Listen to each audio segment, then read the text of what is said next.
Méditation du 29 juillet. Comparaison injuste. Qui ne te craindrait, roi des nations? Cela t'est dû, car parmi tous les sages des nations et dans tout le royaume, nul n'est semblable à toi. Jérémie 10, verset 7 dans la version Nouvelle Bible Seconde. Le peuple s'est dénigré au point d'abaisser le Dieu suprême, créateur et rédempteur au niveau des idoles. Par ailleurs, des insensés s'assimilent encore à la divinité. Dieu ne discute pas avec les insensés, mais les lèvres qui prononcent de telles paroles resteront muettes pour toujours. Dieu n'est pas comme nous et nous ne sommes pas comme lui, affirme Jérémie. Bien qu'élémentaire, il est essentiel de le reconnaître pour comprendre la crainte de Dieu. Calvin disait que la vraie sagesse consiste à connaître Dieu et à se connaître soi-même. Les deux connaissances sont interconnectées. La vision correcte de l'un donne une vision correcte de l'autre. Tout s'éteint sous le poids de sa majesté. Malheureusement, certains mettent Dieu au niveau d'un coursier. Jésus est l'ami des pécheurs, mais il est aussi le Seigneur Tout-Puissant qui est descendu du ciel où il a reçu tout honneur, toute gloire et toute majesté pour apporter sa grâce à un peuple pécheur. L'expression roi des nations est une déclaration de la souveraineté de Dieu. L'Éternel est bien plus que le Dieu des Juifs. Il est le Tout-Puissant, le Dieu de l'univers, car le règne est à l'Éternel. Il domine sur les nations. Psaume 22, le verset 29.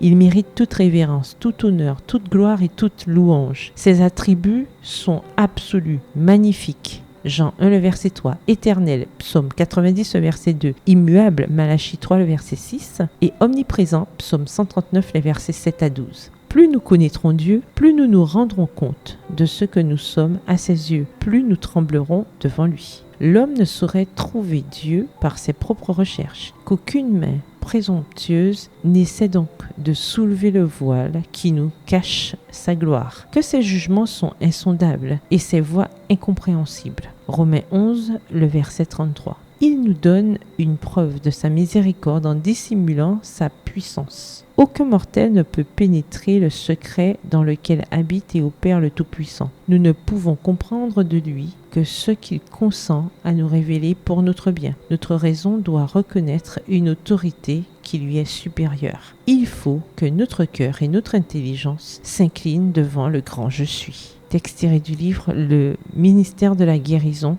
à la page 374. Le connaître, c'est l'aimer et aussi le révérer. Bonne journée et que l'Éternel vous bénisse.